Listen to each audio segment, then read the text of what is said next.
Bonsoir, bonjour à toutes et à tous, bienvenue dans la session d'aujourd'hui.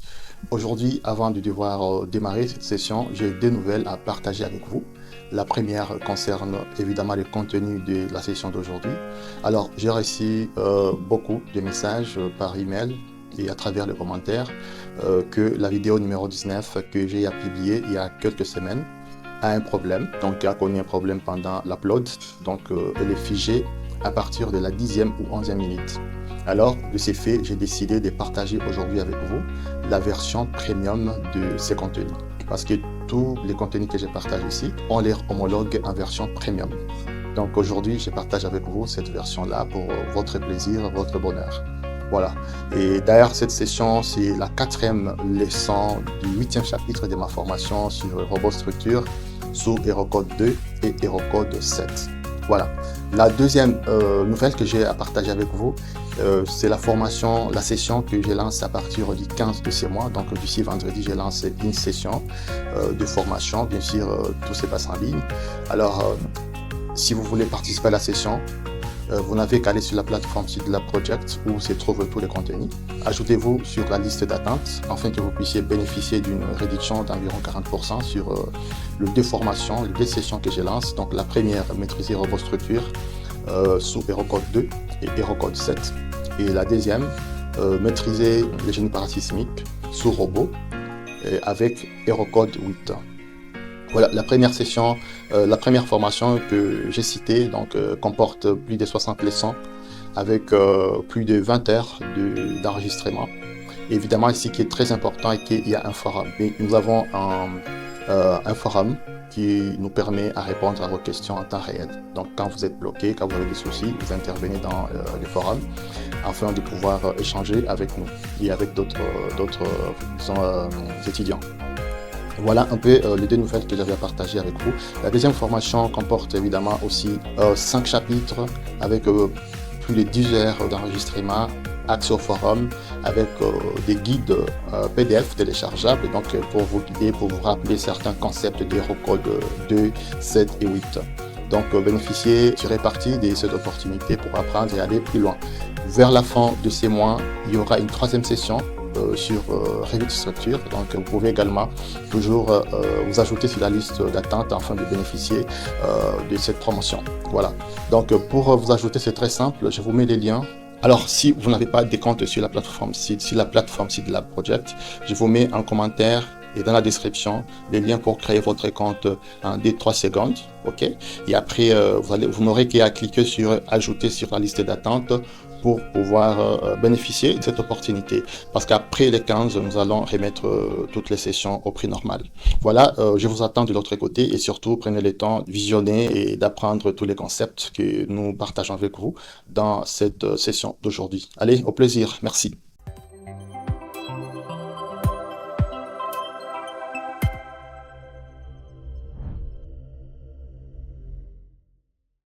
Bonjour, bienvenue dans cette leçon, la 4e leçon du 7e chapitre. Donc, c'est la dernière leçon de ces chapitres. Alors, dans les 3 premiers chapitres, nous avons parcouru, nous avons eu l'occasion de revoir certains articles des HeroCode 2 et HeroCode 7 par rapport aux différentes dispositions de HeroCode, évidemment. Nous avons aussi vu dans la deuxième section, dans la deuxième leçon, comment analyser les résultats en fin ou dans l'objectif de pouvoir, disons, déterminer ou cibler les éléments à dimensionner. D'accord? Parce que du fait que nous avons un nombre énorme d'éléments, par exemple de type poteau, de type semelle à pouvoir dimensionner et valider, donc il faut que nous puissions choisir certains. OK? Sinon, nous serons dans une situation qui sera difficile à gérer sur le plan pratique pendant la mise en œuvre. Nous avons également vu dans la 3e leçon comment fixer les paramètres liés au béton armé, donc HeroCode 2, et relativement de façon spécifique par rapport aux semelles isolées. Dans cette leçon, cette section, nous allons fixer le paramètre géotechnique, disons, afin de pouvoir lancer les dimensionnements des semelles isolées, donc la semelle type qu'on a choisi pour notre cas. OK? Alors, pour ce faire, nous allons entrer sur le logiciel, dans les logiciels robots. Donc, on a déjà fixé tous les paramètres ici. géométriques et tout ce qui a trait au béton armé. Donc, nous allons prendre maintenant, bon, ici c'est OK, ici. Et là, c'est OK. Nous allons prendre maintenant le premier outil, donc qui comprend un certain nombre d'options à pouvoir, des paramètres à pouvoir fixer par rapport à la nature de sol. OK. Donc, on va le prendre, c'est celui-ci, c'est cet outil-ci. OK. Donc, à travers cette boîte de dialogue, nous allons fixer la nature des sols et certains paramètres. OK, la profondeur et tout. Alors ici, nous devons normalement recourir aux données géotechniques, donc des données livrées par votre laboratoire, afin de pouvoir soit créer un sol, si le laboratoire vous a fourni toutes les informations requises, notamment tout ce qui est repris dans l'entête ici, ok? La couleur, le poids volumique unitaire, l'angle de frottement, et tous les autres paramètres que vous pouvez découvrir ici. D'accord? Si le laboratoire vous a fourni tout ça, vous allez créer un sol et l'appliquer. D'ailleurs, je pense que c'est beaucoup plus important quand vous passez une commande d'étude de sol, que vous puissiez dans le cahier des charges, vous, en tant qu'ingénieur d'études, donc rester en contact avec l'équipe géotechnique, le laboratoire, afin qu'ils puissent vous fournir toutes ces informations, afin de créer. Ça vous permet de rester dans le plus réaliste possible, d'accord? Parce qu'assez souvent, on nous transmet juste des informations élémentaires, la portance et tout. On s'arrête là. Alors, nous allons jeter un coup d'œil sur la conclusion des rapports géotechniques de ces projets, parce que c'est un projet sur lequel j'avais personnellement travaillé en tant que consultant, donc en freelance. Alors ici, on nous dit, premièrement, c'est un peu flou, c'était des captures photos qu'on m'avait transmis, je me rappelle à l'époque. Alors on dit, alors premièrement, nous avons comme nature, nous avons ici nature des sols, c'est les sables argilés, si vous lisez très bien, de couleur rouge, rose, je pense. Alors, l'autre information qui nous intéresse ici, c'est la profondeur. On dit la contrainte admissible maximale obtenue, disons, a été obtenue à 2 mètres de profondeur. OK? Donc, après tous les sondages qu'on a pu faire. Donc, je pense qu'il y en avait 3. Il y avait 3 points de sondage. Ici, là et là. OK?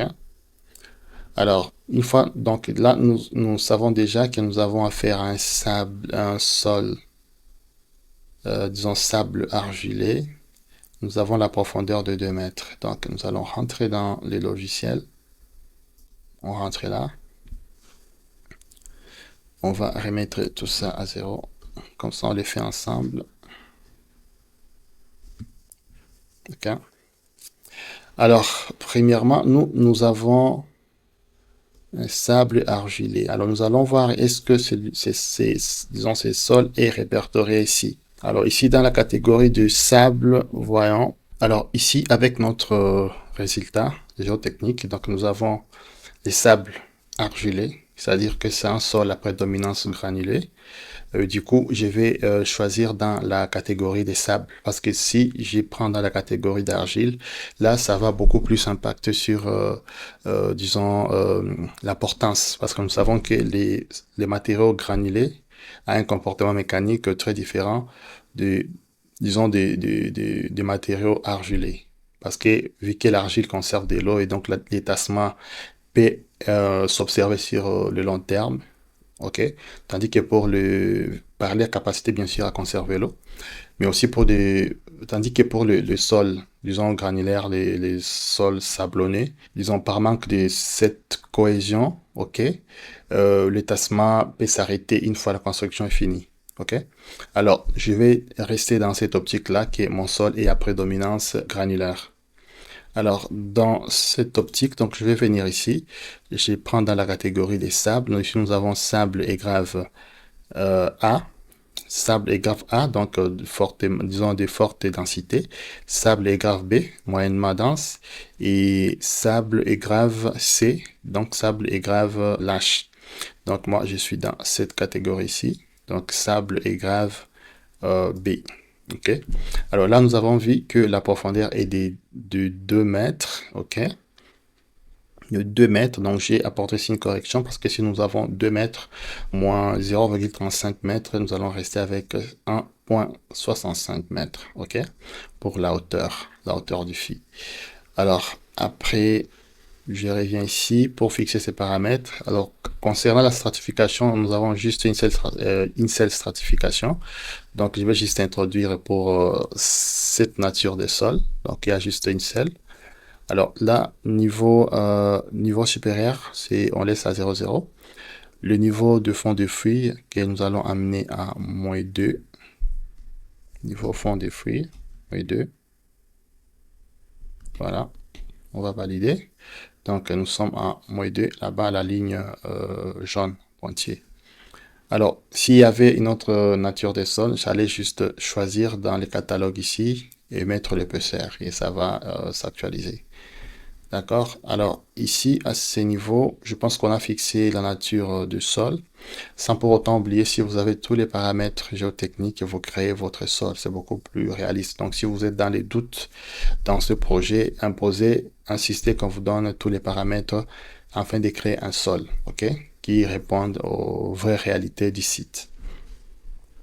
Alors, ici, je vais fermer, puis je vais ouvrir maintenant cette boîte par rapport à ces paramètres géotech. Donc, nous avons 3 groupes. Nous avons les paramètres généraux, les paramètres liés à la contrainte et les paramètres liés à l'approche des calculs. Donc, on va commencer ici.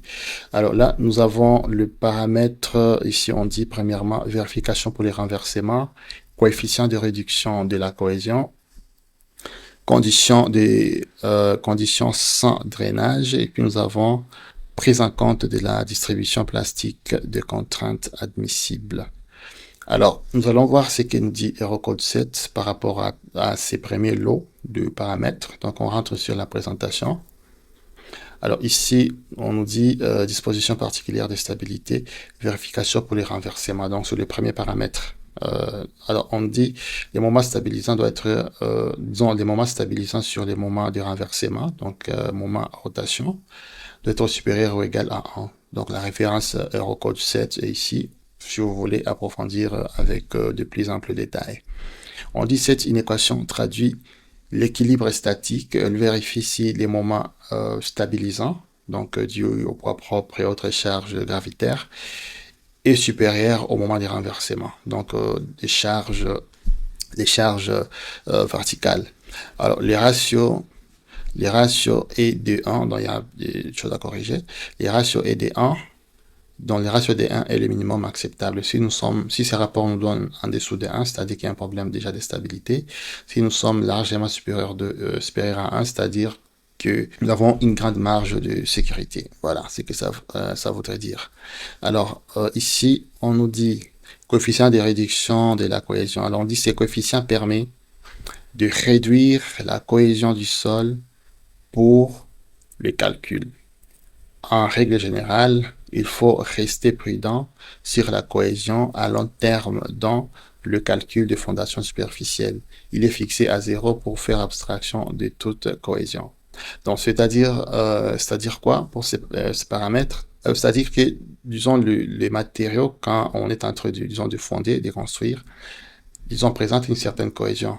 Mais cette cohésion, vu la charge qu'on est en train d'appliquer et vu le poids et tout, sur le long terme, cette cohésion peut arriver à disparaître, soit pour raison d'infiltration, pour plusieurs autres raisons. Il peut arriver que cette cohésion puisse être altérée dans le temps. Alors, pour se poser du côté, donc pour se placer du côté de la sécurité, c'est mieux que dès le départ, dans le calcul, on considère que cette cohésion est presque inexistante. C'est pourquoi on va laisser ces paramètres à 0. Donc, c'est à ce niveau ici. Ok, là, nous gardons ces ratios, supérieur ou égal à 1. Nous avons le coefficient ici des réductions de la cohésion, on les garde à 0. Ok, parce que pour la raison qu'on se met du côté de la sécurité, on considère que la cohésion n'est pas là. Bien sûr qu'en réalité, il y a une certaine cohésion. Et sur le long terme, on ne sait pas ce qui peut se passer avec les infiltrations des eaux de pluie, ou, c'est pas moi, on construit juste à côté de votre ouvrage, que cela peut perturber la stabilité et altérer cette cohésion. Donc, du coup, dès le départ, on considère qu'il n'y en a pas. D'accord? Alors, nous avons ici, on va le garder à 0. Cohésion, condition de notre drainage. Voyons ce que nous dit Error Code. Condition sans drainage. Alors, ici, on dit, selon l'article repris ici, des Error Code 7, donc 6, 5, 2, 3, si ces paramètres est fixé égal à 0, donc le calcul est considéré être fait à court terme et est indispensable pour les sols argilés saturés après la construction. OK? Condition sans drainage. Alors, ceci voudrait bien dire que pendant la construction, on peut supposer que donc ceci est le court terme et que le sol est relativement saturé et qu'on va tenir compte de, disons, de cet aspect-là. Mais ceci est le court terme. Parce qu'on sait qu'après que la construction soit finie, s'il est long terme, avec toutes les conditions de drainage et tout, on va supposer que le sol, disons, sera sec en fait. Donc disons, la présence en eau sera sensiblement réduite. Alors ici, on va rentrer, fixer tout ça avec d'un robot. Donc là, nous gardons cette valeur en 1 pour la raison qu'on vient d'évoquer. Là, nous sommes OK concernant la vérification hors renversement. Oui, ici pour la condition de réduction des cohésions, donc on est à 0 pour la raison qu'on a évoquée. Et on suppose que, disons, on est en train de fonder sur un sol pour lequel on a réduit la cohésion matériaux. Donc on a sensiblement réduit ça. Donc c'est l'hypothèse qu'on prend, bien qu'on sait qu'il y a quand même une certaine cohésion. Mais juste on prend cette précaution qu'il peut arriver que cette cohésion soit altérée, soit par plusieurs, disons, facteurs, infiltration des eaux, soit on construit à côté et que cela peut bouger notre structure de sol et essayer un peu de déstabiliser ou d'altérer cette cohésion. Et le troisième paramètre ici, condition de notre drainage, nous venons de voir la raison pour laquelle on va pas cocher ici. Alors ici pour, disons, ici pour la condition sans drainage. Alors ici, on revient un peu sur la présentation pour bien comprendre. On dit, selon l'article d'Error qui est repris ici, donc si ce paramètre, je dois corriger, est fixé à 0, donc est fixé à 0, le calcul est considéré être fait à court terme et indispensable pour les sols argilés après la construction. OK? Donc, c'est-à-dire si on fixe ces paramètres, c'est-à-dire qu'on considère que à court terme, donc c'est probable que les sols aient une certaine saturation en eau.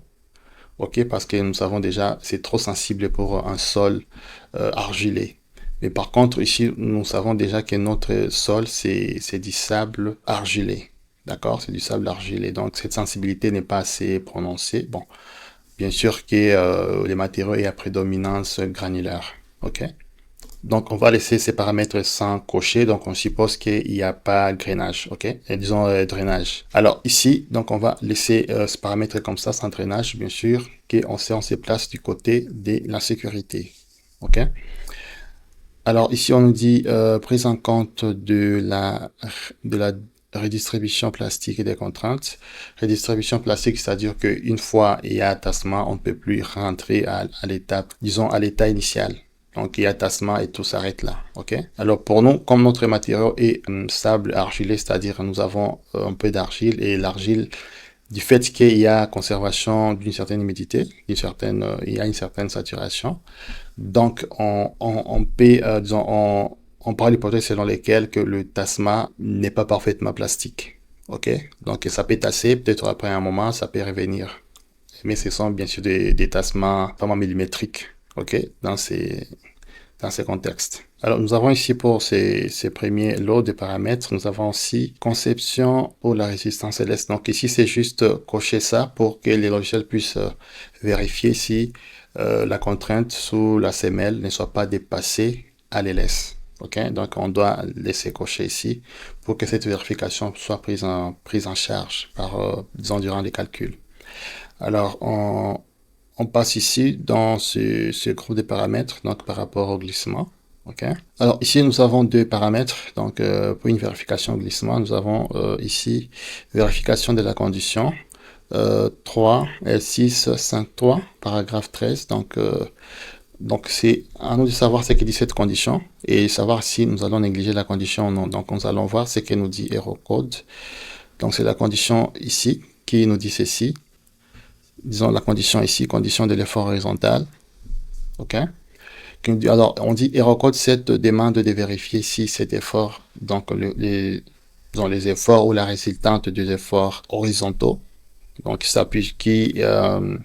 disons, sollicite l'élément, n'excède pas les efforts de friction. Donc, les efforts de friction, on voit le frottement et tout. Donc, les frottements entre interface entre l'élément et le sol.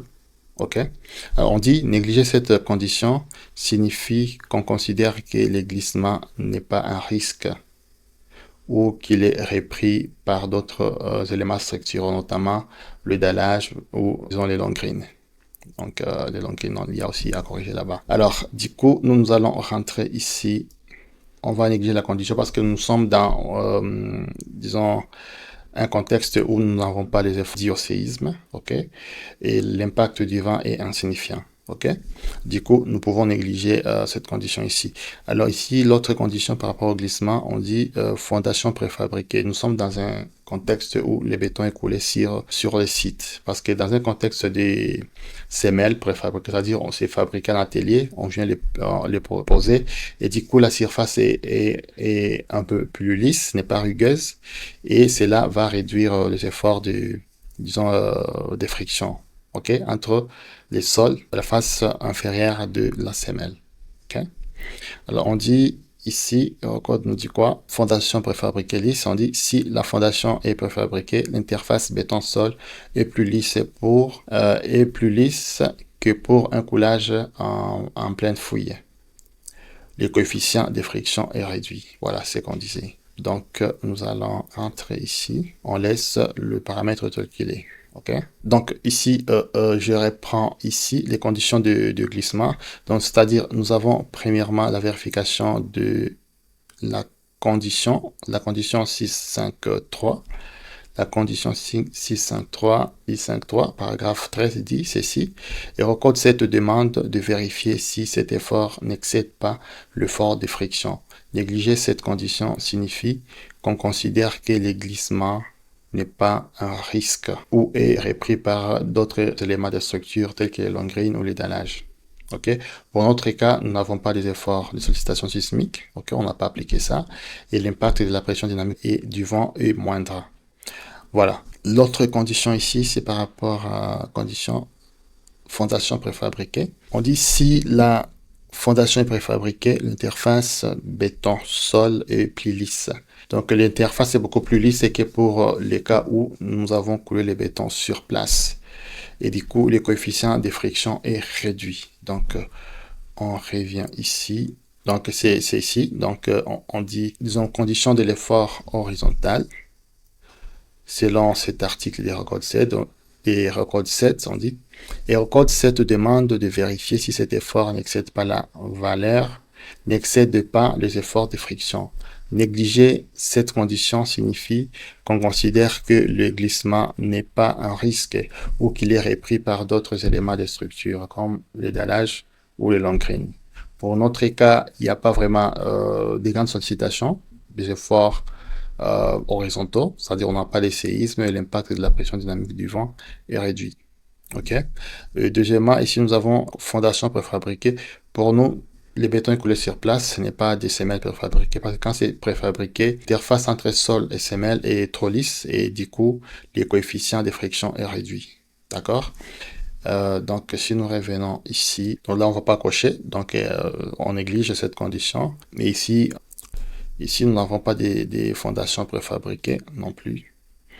Alors ici, nous avons glissement avec prise en compte de la poussée des terres. Alors nous savons déjà qu'ici, l'élément est posé dans son puits et que devant chaque face, après remblai, compactage, il y a de la terre et ça constitue déjà une bitée, disons, contre les glissements. D'accord? Alors ici, on dit juste de pouvoir fixer la direction. Donc moi, je prends ça dans le de direction X et Y. Alors nous avons ici les lots de paramètres de limitation. Alors, selon ici les limitations, nous dit ceci, limitation. Donc nous avons 3 paramètres à fixer. Donc, on va voir ce que nous dit Errorcode. Alors, on nous dit ici, tassement moyen et différentiel. Donc, la référence, c'est l'article, donc paragraphe D48 et 6.6.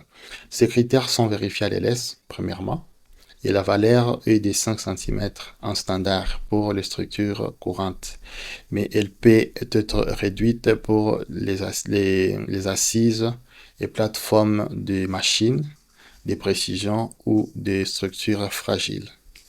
Donc, la valeur ici est de 5 en conditions normales, conditions courantes plutôt. Donc, sont à 5 pour les DK. OK. Là, on fait abstraction des tassements secondaires. Alors, on prend ici maintenant l'autre paramètre, donc position de la résultante pour les charges. OK. Alors ici, on gère l'excentrement admissible. Donc, on a vu dans les sections qui ont précédé. Alors, résultante des efforts et excentricité. Excentricité admissible, nous avons la règle du 1/6 et la règle du 1/3. Donc, on dit la règle du 1/6 ici, noyau central. On dit la résultante doit rester dans les losanges bleus au centre. Dans cette situation, toute la semelle reste comprimée. Pas de décollement. Tandis que la règle du 1/3, on autorise la résultante à sortir du noyau central, mais à rester dans les tiers centrales. Dans cette situation, la semelle se décolle. OK? Pression nulle sur un bord. Donc, il y a un petit basculement. Alors, ce tableau ici donc, nous donne les critères d'utilisation pour les 1/6 et pour les 1/3. Par exemple, le critère état de la semelle entièrement comprimée pour les 1/6. Pour les 1/3, décollement partiel autorisé. OK? Type de diagramme, ici le diagramme est rectangulaire ou trapézoïdal, c'est-à-dire la pression est répartie sur toute la surface. Tandis que ici, de l'autre côté, nous avons un diagramme qui est triangulaire, donc polygone. Donc les cas des pylônes, des murs de soutènement ou quand nous sommes dans des zones sismiques. Donc on peut tolérer à ce que disons le diagramme des contraintes sous la semelle soit rectangulaire. OK? Alors, utilisation courante, bâtiment standard, charge gravitaire. Ici, c'est plus, c'est plus utilisé pour les pylônes, pour le mur de soutènement et quand nous sommes dans des zones sismiques. Impact sur le budget, oui, il faut le voir. Ici, la semelle est large, tandis qu'ici, l'optimisation, donc optimisation économique sur la fondation. Beaucoup plus utilisé pour des fondations de petites dimensions. Et par rapport au moment et acier, moment modéré et bien réparti. OK, ça c'est évident. Et ici, les moments explosent du fait qu'on a réduit les dimensions. Et du fait qu'il y a cette excentricité aussi qui est un peu, qui est relativement importante par rapport au cas d'1/6. Donc, on va rentrer ici. Donc, on a vu, ici, nous sommes dans les cas de bâtiment standard. Donc, on rentre dans robot et nous sommes dans la règle du 1/6. Donc, on reste dans les losanges bleus. OK? Alors, ici, c'est OK. Nous allons passer aux règles de contraintes, aux paramètres de contraintes. Alors, pour les contraintes, nous avons les méthodes de calcul. Nous avons 3 méthodes de calcul. Nous avons la méthode analytique, la méthode semi-empirique, selon cette référence ici, à l'annexe 2. Nous avons la méthode semi-empirique référencée à cet article ici, à l'annexe E. Alors, on voit ce que ça nous dit, ces références ici. 7, nous avons l'approche, disons, analytique, on dit basée sur les paramètres de cisaillement du sol. OK? C'est la méthode classique de Terzaghi. On l'utilise quand on a des essais de laboratoire, donc cisaillement direct ou triaxial. Semi-empirique, donc référencé par, disons, la norme, cette norme ici. Donc, nous avons maintenant la semi-empirique, la méthode semi-empirique. C'est la méthode pressiométrique. Elle utilise la pression limite P, donc mesurée in situ. Nous avons empirique, deuxième catégorie, si je peux l'appeler ainsi, c'est la méthode au pénétromètre statique. Elle utilise la résistance des pointes. Et puis nous avons semi-empirique, limite des contraintes. C'est la méthode simplifiée, on l'utilise quand les rapports géotechniques et ne fournit pas les détails des essais, mais fournit directement la contrainte admissible ou une contrainte de calcul. Voilà. Alors pour notre cas, nous sommes ici au niveau de la méthode semi-empirique, limite des contraintes, parce qu'on nous a fourni la contrainte caractéristique. Ok. Alors ici, nous avons une remarque importante parce que souvent, comme je disais, il faut rester en contact avec l'équipe géotechnique quand on vous fournit les résultats et demander par exemple si la valeur de la portance communiquée, c'est une valeur ultime, donc la valeur qui produit effectivement la rupture, ou c'est une valeur de calcul, c'est-à-dire une valeur qu'on a déjà minorée par les coefficients de sécurité. Ok, c'est la raison de ces coefficients ici, c'est les coefficients de sécurité, les alpha ici, et ici c'est les coefficients de forme. Donc c'est-à-dire on a calculé, c'est aussi un coefficient réducteur, donc c'est facteur multiplicateur qui réduit la valeur de la contrainte. Question de se poser du côté, de se positionner du côté de la sécurité. Donc c'est lié à la forme, tandis que l'autre, c'est lié, disons, à la sécurité. Donc c'est un coefficient partiel de sécurité. Donc j'ai rassemblé tout dans la présentation ici. Donc nous avons, disons, l'approche, on a déjà dit. Nous avons ici donc la signification. Donc nous avons ici, disons, QI, Q indice U, qui est la contrainte ultime. D est la profondeur, donc l'encastrement de la semelle. Alpha, c'est le coefficient réducteur ou encore de forme. Donc, il est souvent utilisé pour passer de la contrainte ultime à la contrainte de calcul. Le fixer, par exemple, à 0,6, donc ce qui est par défaut dans le logiciel, permet de se situer dans des conditions défavorables. Ok? Là, il faut toujours anticiper. Ici, alpha, c'est le coefficient de sécurité partielle, c'est la résistance du sol. Donc, c'est toujours poser la question, est-ce que la valeur de la portance a été, disons, c'est la valeur ultime ou c'est la valeur de calcul? Calcul, c'est-à-dire, on a déjà appliqué les coefficients partiels de sécurité. Alors, on va revenir ici. Alors, ici, je vais les passer à... Alors, ici, dans notre cas, donc, nous avons ici, on tient compte de la forme. Ici, on garde le coefficient de réduction à 1. Donc, on dit la contrainte qu'on a communiquée et la contrainte de calcul, pas la contrainte ultime. OK? Et la profondeur ici, pour nous, est de 2 mètres. Alors, nous avons ici cette case à cocher, rectification, que nous dit, Eurocode, on dit case à cocher, donc rectification. Si elle est cochée, donc robot ajuste automatiquement la contrainte de calcul en fonction de la profondeur réelle et de la géométrie trouvée lors des itérations. Donc on va devoir cocher la case pour cette rectification. Après, on passe ici à l'approche des calculs. Nous avons des approches des calculs. Nous avons l'approche des calculs 2 et l'approche des calculs 3. Donc on va rentrer ici. Alors, comme je disais, donc on va voir le sens de ces deux approches, donc l'approche 2 et l'approche 3 et comprendre le sens de tous ces codages ici, A, M, R. Ce qui est sûr déjà ici, A, action, M, c'est matériaux et R, c'est pour la résistance. Alors, on dit ici déjà, on décode, on décrypte les codes A, M, R.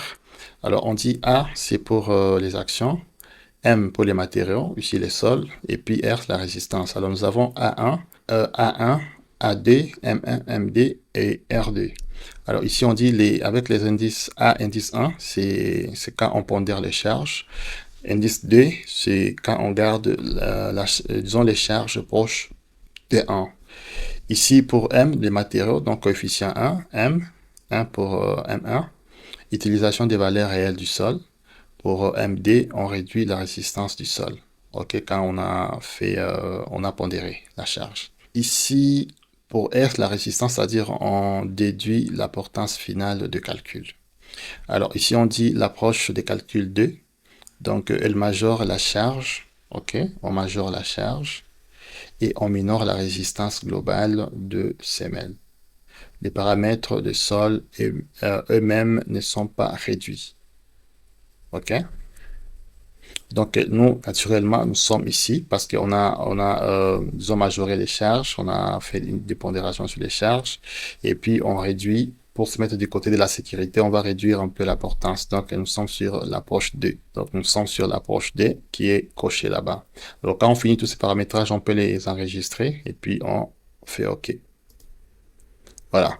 Alors, une fois on a fini avec tous les paramètres, là, on peut lancer le calcul, voir le résultat. On accepte la génération de dessin et puis on lance.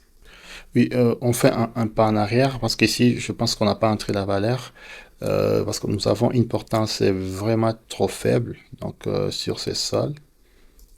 Nous avons une portance très faible, donc qui est ici on dit de 2,7 bars, donc 0,27 mégapascal. Donc on va rentrer, ok, on va rentrer dans robot. Donc ici nous sommes à 0,30, donc là nous devons avoir 0,27. Donc c'est une valeur trop faible.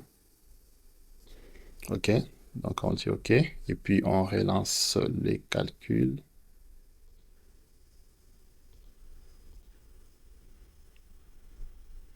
Ok. Alors ici on nous dit coefficient de sécurité de drainage dans les lits, dans le fût. Ok, c'est normal. Donc, ceci veut dire que normalement, nous devons revoir les dimensions du fil de colonne. Parce que si on les a pris aux mêmes dimensions que, disons, les colonnes qu'on a dimensionnées, donc c'est normal que le fil soit légèrement supérieur donc, et des sections de dimension de la section droite soit légèrement supérieure aux dimensions des colonnes de la superstructure. Alors déjà d'emblée, on trouve des valeurs assez énormes vu l'importance, la faible importance du sol. Ok, dans ce cas-là, j'ai essayé un peu de suivre les résultats disons du géotechnique. Alors, ce que je me rappelle même à l'époque, quand on a fait cette étude, je pense qu'on avait opté plus tôt. D'ailleurs, je pense qu'il m'était demandé de mener, disons, un calcul pour les radier. Parce qu'ici, déjà, nous sommes autour de 7 mètres. C'est vraiment énorme. Mais dis-moi, c'est ça la procédure. Si on reste dans l'optique de données géotechniques sans pour autant, parce que souvent on a l'habitude et quand on s'exerce, bon, on cherche des valeurs qui nous arrangent. Mais ici, on reste dans les conditions strictes du projet. Voilà. Donc, parce que moi, je me rappelle à l'époque, quand j'ai mené cette étude, comme je disais, après avoir trouvé des valeurs de SML aussi énormes comme ça, il m'était demandé de faire aussi une étude pour les cas des radiés. Voilà. Je pense que c'est un cas que je n'ai pas prévu disons, dans ces modules, mais c'est un cas que je pense devoir ajouter dans des mises à jour. Donc, l'étude disons, des radiés. OK? Voilà. Donc, c'est ainsi. La procédure, vous l'avez. Vous savez comment gérer tous les paramètres. OK, tous les paramètres liés à la géotechnique, tous les paramètres liés au béton armé, donc Eurocode 2 et Eurocode 7. Voilà. La lecture du plan, c'est pas vraiment compliqué parce que vous avez ici les bordereaux. Nous avons ici la nomenclature, et là, et puis ici nous avons les bordereaux. Ok. De l'autre côté ici, nous avons le volume pour nos 11 éléments, comme on a fixé. Nous avons 11 éléments ici. Et ici, nous avons le mètre cube équivalent. Nous avons la surface de coffrage équivalente. Nous avons la densité. Bien sûr, un acier qui est un peu faible. Ok, mais ce sont les charges et tout qui nous permettent de fixer en fait partie à enlever. Donc, par exemple, si vous voulez par exemple, vous rendre compte de la modification, si par exemple on dit, d'ailleurs c'est l'occasion de vous le montrer, si vous voulez apporter certaines modifications, par exemple sur tous les paramètres, donc vous venez cliquer ici. Là, ouais, déjà nous sommes dans les limites. Hein. Vous venez cliquer là et là nous pouvons rentrer dans les différents paramètres. Par exemple ici j'ai dit ok, si je revois un peu la portance, par exemple ici j'essaie un peu d'accroître la portance, par exemple je passe par exemple à 0,5, ok, à 0,5 mégapascal, donc à peu près 5 bars. J'applique, je relance. Qu'est-ce qu'on m'a dit? Ok, on m'a dit aucun problème détecté, ok. Puis je relance le calcul de dimensionnement. Et là, on voit que les dimensions sont réduites des semelles. Donc là, Donc, d'ailleurs, c'était déjà même pour confirmer cette hypothèse des radiers. Donc, l'importance est faible, du coup, il faut voir comment réduire la pression sur les sols. Et l'un des moyens, si ce n'est pas d'améliorer le fond de fuite, soit d'opter pour des micropieux, soit d'opter pour les radiers. Mais pour les cas de ces projets, c'était les radiers qu'on m'avait demandé de faire en études supplémentaires. Et déjà ici, on verra que la densité, euh, disons, a augmenté un peu. Ok, presque les doubles, je dirais. Voilà, donc vous avez tous les éléments pour pouvoir mener les dimensionnements de tous les éléments des structures. Donc la dalle, le poutre, le voile, les colonnes. Donc en fait, les long greens, vous menez les procédés de dimensionnement, c'est comme pour le poutre. Bien sûr que plutôt la modélisation, c'est là où il y a des particularités, comme on a vu, il faut tenir compte du coefficient d'élasticité du sol et tout. Mais la procédure de dimensionnement est là, c'est pareil. Et ici, nous venons de voir pour les colonnes. Donc, restez le plus strict dans vos études, exigez les données qu'il faut. Demandez toujours si la contrainte qu'on vous a communiquée, c'est la contrainte de calcul ou c'est la contrainte ultime de rupture. Donc, dans le projet, on a vu avec la méthode qu'on a choisie, il faut entrer un coefficient de sécurité si on vous a communiqué une contrainte ou une portance ultime des ruptures. Voilà. Donc, je suis très heureux que nous soyons arrivés à la fin en tout cas de ces chapitres, qui est le dernier chapitre dans cette première tranche ici. Il va nous rester un chapitre disons, un chapitre de bonus concernant l'interopérabilité entre robots et Revit. Et nous avons maintenant aussi l'autre formation complémentaire si vous voulez passer à l'étape supérieure. Donc, faire du génie parasismique, ok, tenir compte de façon euh, plus prononcée des sollicitations sismiques et donc des charges dynamiques. Voilà, donc c'était un réel plaisir. Donc on reste en contact dans le forum. S'il y a des problèmes, des difficultés, vous les posez et on y répond ensemble. D'accord? Merci et voilà, bon travail.